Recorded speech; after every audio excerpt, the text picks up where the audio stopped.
Hello everybody, I am Jake, aka Bomber, and I welcome you into Jobber Radio's monthly Deathmatch Rundown.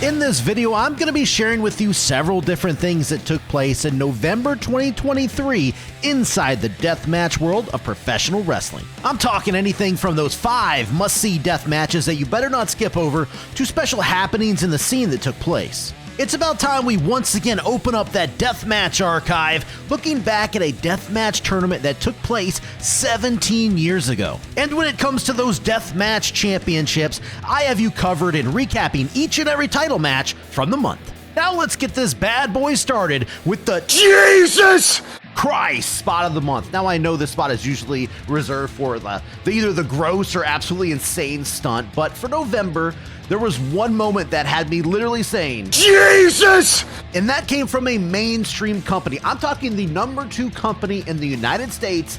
I'm talking AEW. Oh yeah, it all took place on November 18th on pay-per-view at Full Gear. Honestly, the reason you're seeing me right now is because I don't feel completely comfortable showing everything that went down here for, copyright issues. AEW's a little heavy on that. But I'm going to show you a little bit and show you what I can. If you've been living under that wrestling rock, the match was a Texas death match between Hangman Adam Page and Swerve Strickland. We saw these guys go all out in a straight up bloody mainstream death match. At one point after stapling Swerve, Adam Page jumped down to the mat and drank Strickland's blood. It was just pouring down into his mouth. You could see it all over his face. I don't know about you, but that is insane to see the second biggest wrestling company in the US do something that insane. Now, this has been done on the indies before, so it wasn't like this was the first time ever, but the fact that something so gnarly happened in AEW, that is why this lands the Jesus Christ spot of the month. It is Deathmatch Championship time here on the Rundown. We have 5 different championships, including one brand new to the Rundown here, Bloodstorm Pro. We're going to get to that here in a second. But I do want to point out that there was an XICW title match, the Extreme Intense Championship that Tommy Vendetta has. He did defend that title successfully. I don't have the footage. I can't find footage anywhere. But Tommy Vendetta is still the XICW Extreme Intense Champion. I'm sorry I can't bring the footage to you. But we still have a lot to show you here, including one match that took place in Japan. And like I said, first ever title here on the Rundown. Let's get it going. On November 11th, Rina Yamashita put her GCW Ultra Violent Championship on the line in Japan at Pro Wrestling Freedom's Nagoya Bloodland 2023 event. The challenger would be Daisuke Masaoka. Man, I hope I'm close to even pronouncing some of this stuff right. But some nice technical wrestling started things off with Rina proving her strength early on. Even so, she would be the first to get a taste of the ultra violence. With the more quiet traditional Japanese crowd, you could really hear the hits these two were laying in.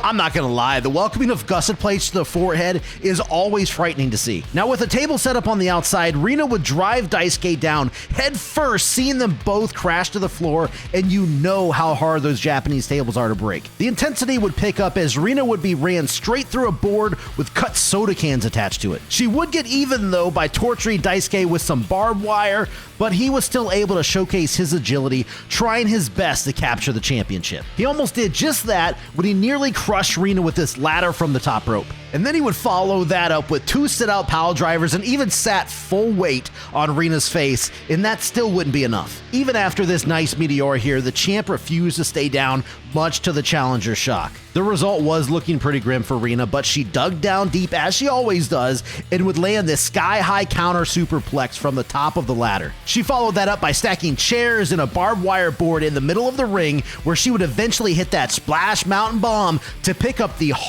very hard fought victory. So in an almost 20-minute battle, Rina Yamashita successfully defends her title for a record 16th time, and her reign is approaching 500 days. I want to give a quick shout out to Aeolus and James L_TRW, that's Top Rope Writing, by the way, for hooking me up with the footage here that you saw in this match recap. Thank you guys, it really does mean a lot. Horror Slam hosted their Halloween after party on November 3rd, and in that main event, we saw Chuck Stein put his newly won deathmatch title on the line up against uncivil Satu Jin and the Iron. It's Iron. You don't pronounce it iron. That's what everybody tells me. It's the Iron Horse, like Lou Gehrig was the Iron Horse of baseball. Yes. The word I-R-O-N is Iron. No, iron. Iron. Iron? Cast iron grilling grates that are kidding when you say iron? You know what? Don't be like fucking Larry King. That motherfucker. Yes, the Iron Demon, Shane Mercer. The champ was jumped right away here, being double teamed by the challengers. That included a military press into a Samoan drop through some glass. With Stein out of the way, Jin and Mercer win at it, with Mercer proving why he is unmatched in strength in the entire scene. Chuck would try to make his way back into the match later, but Jin shut that down real quick. The back and forth would continue between Jin and Mercer. That's when Mercer propped Satu Jin up on the top rope and shattered a full pane of glass over his back. Don't worry though, Jin would later get even on the outside of the ring. Wow, the struggles really continued for the champ here, but at least we got some fun fan participation as well. It would be quite a while, but eventually Chuck did get some solid offense in, and it was, of course, once he turned to his trusted barbed wire baseball bat. Just real quick, I want to point out one of my favorite things about this match was Satu Jin just randomly showing up and catching people with light tubes in the back on the outside of the ring. I don't know, I just think it added to the non-stop destruction that this match pretty much had going throughout. Back in the ring though, Jin would eat a Death Valley driver onto some tubes, followed by Mercer taking a DVD himself, then Chuck caught Jin with a sling blade to secure the victory. Chuck Stein makes his first successful title defense on his 5th reign as Horror Slam Deathmatch champion. And as always, I want to say thank you to Hard Cam Frio for this footage. You can find this match in full on his YouTube channel right now. Go check it out.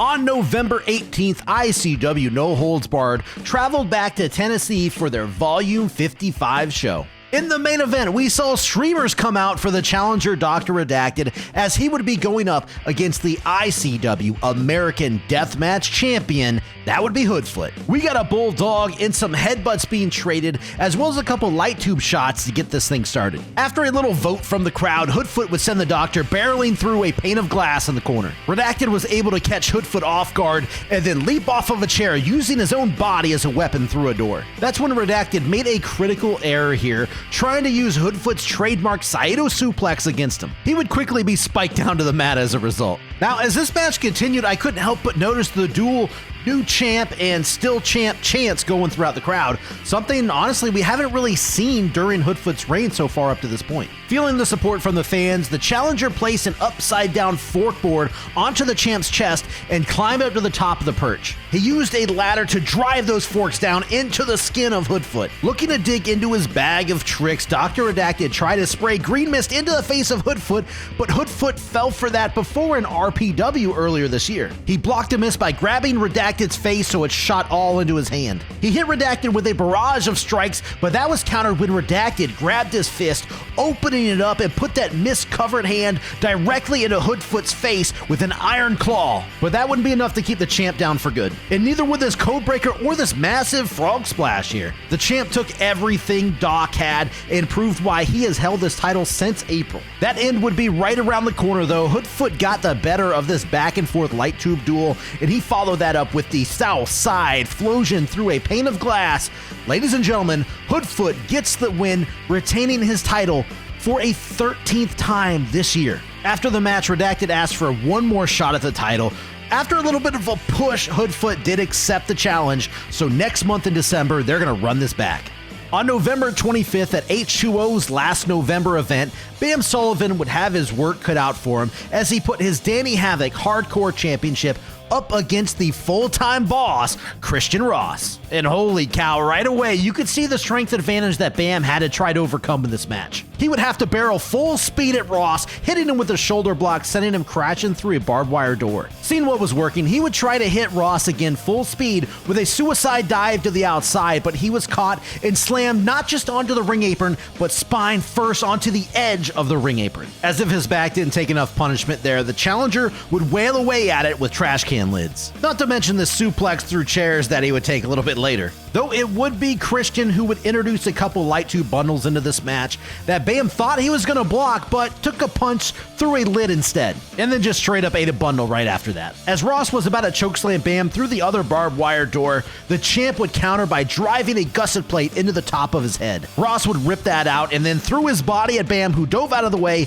and crashed through that door. With the match now spiraling out of control for Ross, Sullivan would smash another bundle of tubes over his head and then lock him into a crossface using barbed wire, grinding it into his forehead. Christian Ross was forced to tap out, meaning that Bam Sullivan leaves H2O's last November still your Danny Havoc Hardcore World Champion. Introducing a new deathmatch title to the rundown here, we head to Bloodstorm Pro for their 6th ever show titled Follow the Reaper. The main event saw a 4-way elimination Omega Death Trap match to crown the first ever Bloodstorm Pro Deathcore champion. The 4 men who would be putting their bodies on the line to become that first ever champ would be Alex Stretch, Raven Havoc, Bam Sullivan, and Remington Roar. So as I said, this would be an Omega Death Trap match, meaning in order for somebody to be eliminated, they would have to be put through an actual death trap. An all-out melee started this match here, with Raven nearly being broken in half as he was dumped outside of the ring. Stretch and Roar had some history together teaming up, so that seemed to be their mission here at the start of this match at least. There was a whole lot of fighting on the outside of the ring, seeing everyone get a pretty decent amount of offense in. Trying to get back into the ring though, we had this scary moment where Raven was pushed off the top rope while holding some light tubes. He would luckily be alright though, and just to be sure, Roar would destroy his back with this as Stretch took a light tube fan on the floor. Still teaming up, Stretch and Roar would work Havoc over, blasting these light tubes across his midsection and then again across his back. This would eventually lead to the first elimination of the match, where they would hit a Doomsday device, sending Raven Havoc falling through the first contraption. They would then turn their sights on Bam Sullivan, looking to eliminate him next. They looked to hit another ripcord spear, but Bam countered that by shooting Roar up onto his shoulders, taking Stretch out by swinging his legs into his face, and then Bam brought Remington Roar down through the second contraption, eliminating him from the match. Now down to just Alex Stretch and Bam Sullivan, the third and final death trap was brought out. Bam would drill Alex with a chair to the head and then dump him to the outside ring apron. Stretch tried to bring home the win with a suplex through the contraption, but Bam fought him off. He then tried to pile drive Sullivan, but had his throat brought down across the rope instead. Finally, Bam joined Alex on the ring apron as they each tried going for a Russian leg sweep. They would exchange strikes, but it would be a double light tube cross body that would do the trick. At the very last second, Bam would rotate Alex, falling on top of him as they both smashed through that contraption. And you know what that means? Bam Sullivan emerged with the belt, and he is your new and first ever Bloodstorm Pro Deathcore champion.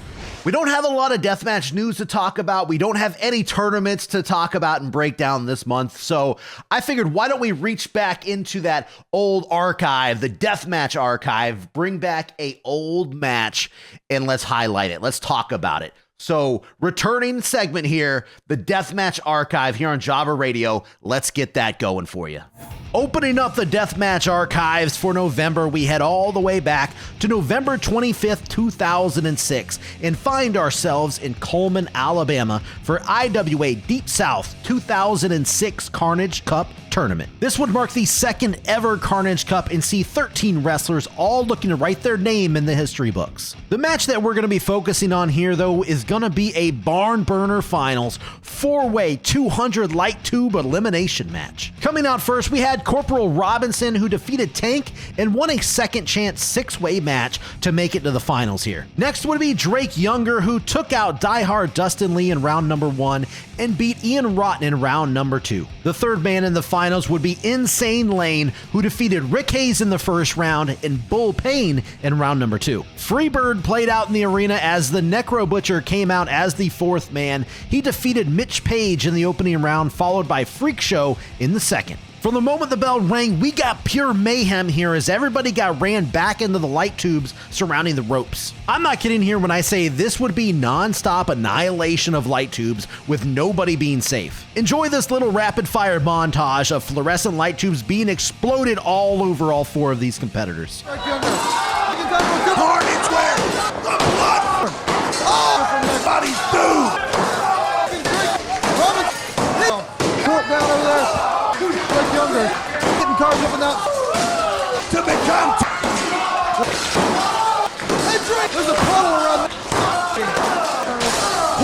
on a miracle. That would only be the start of this match too, because we also got suplexes onto concrete and glass, body slams onto wooden bleachers, body slams onto chairs and concrete, body slams onto light tubes, brawling all over the arena, cross faces while being carved up with glass, faces being rearranged, back suplexes onto people's necks, four-way barroom brawling, brutal knees to the head, and absolutely a nasty looking double suplex to Necro Butcher out onto the concrete floor where it looks like he jacked up his elbow. I have absolutely no clue how nobody died in this thing. Like I said, this would be an elimination match. That first elimination would mercilessly come when Insane Lane brought Drake Younger down with a brutal-looking half Nelson suplex, leading to a 3-count pin. Not long after that, Necro would lay Corporal Robinson out with a Tiger Bomb to eliminate him from the match. Down to just Lane and Necro, we saw the two just continue to beat the hell out of one another, including some of the stiffest kicks you will ever see. Insane Lane landed his half Nelson suplex on the Butcher, but that shockingly would not be enough to keep him down for the 3-count. Looking to pick up his first ever deathmatch tournament win,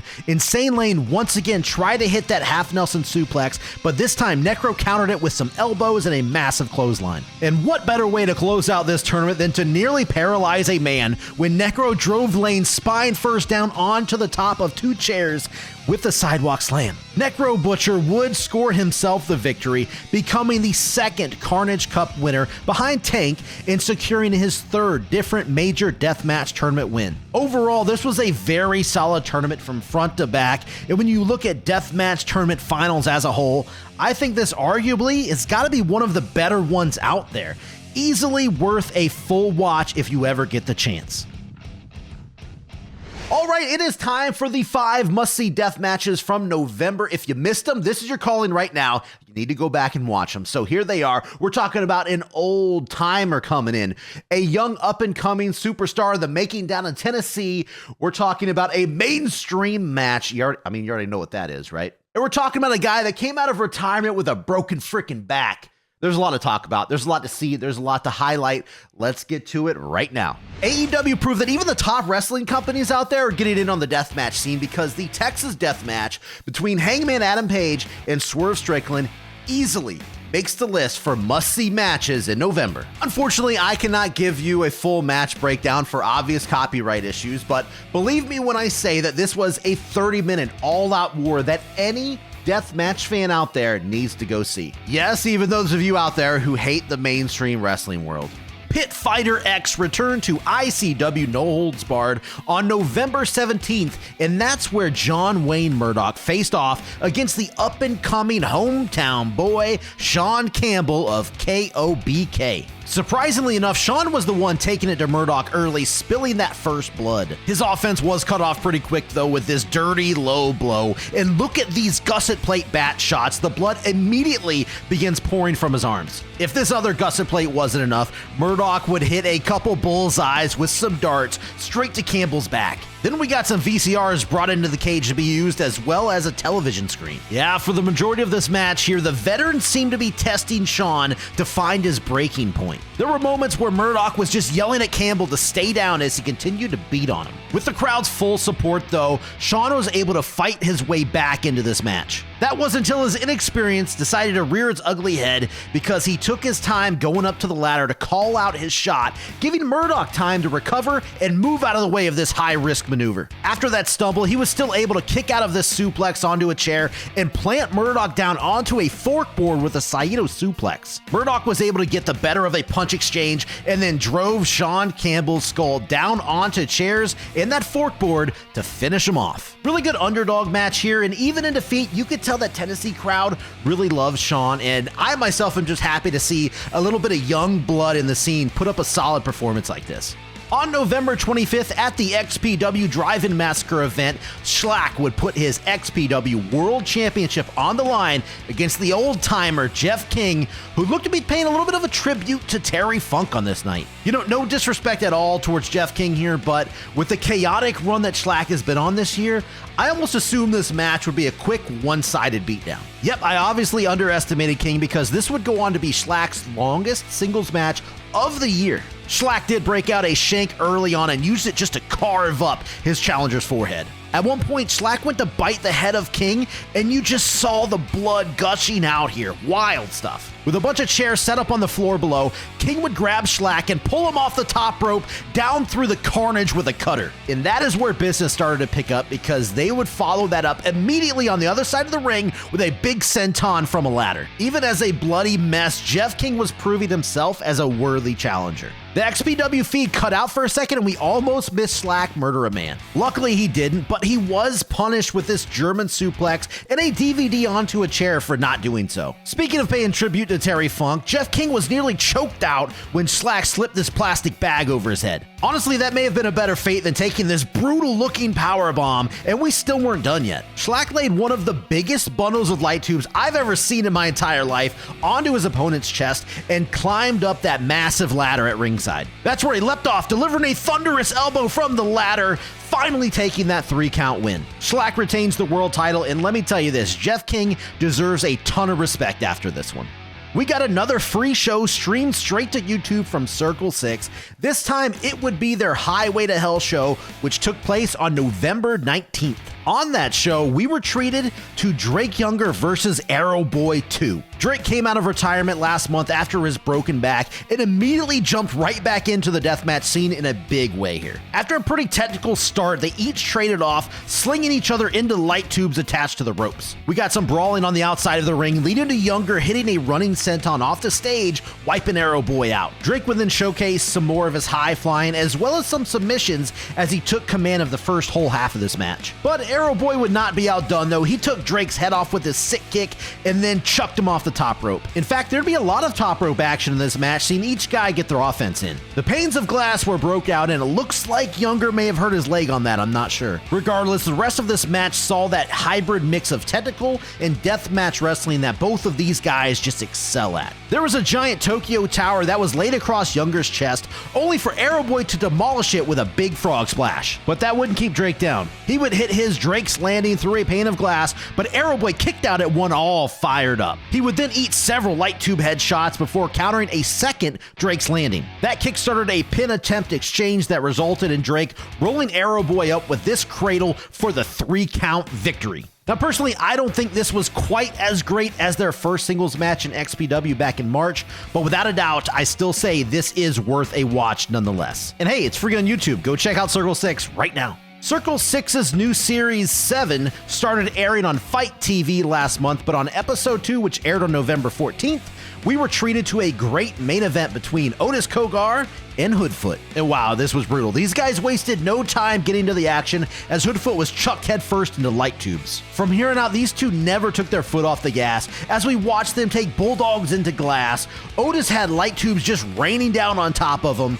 but he did thwart Hoodfoot's suicide dive in a big way. Well, the first attempt anyways. We got some unconventional chair shots. We got paper cuts across the mouth. Then Hoodfoot pulled out a bed frame covered in light tubes. I mean, that's gotta be a first, right? More on that bed frame later, because Otis would punish Hoodfoot on the outside with tubes and then back in the ring with tubes, including this light tube to the freaking mouth. You know what? I don't think I've seen Hoodfoot take a beating like this in a while. He would finally find his second win by breaking open a full box of tubes and smash nearly every single one of those over his opponent. Otis would kick out of both Hoodfoot's trademark Saito suplex as well as this German suplex from the top. The big moves just kept on coming as Kogar executed 2 Uranages followed by rapid fire light tube shots. With blood just now pouring from Hoodfoot, Otis set that light tube bed frame up over his opponent and then climbed up to the middle rope. He then launched himself down onto Hoodfoot, burying him under glass and twisted metal. That was it. Otis Kogar picks up the victory in what was one of my favorite matches from both of these guys all year long. Now, this match was recorded earlier on in the year, but like I said,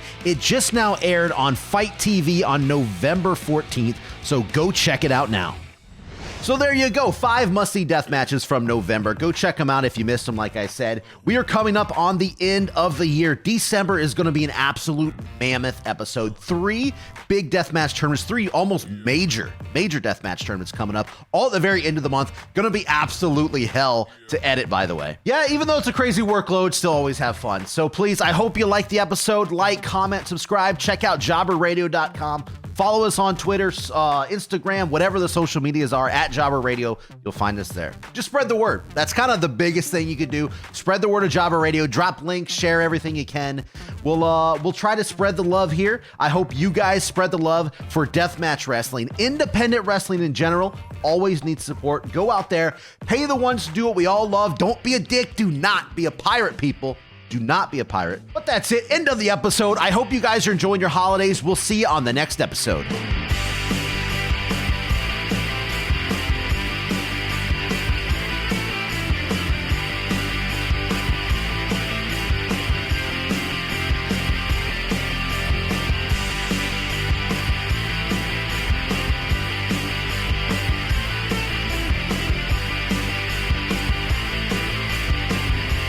What is this?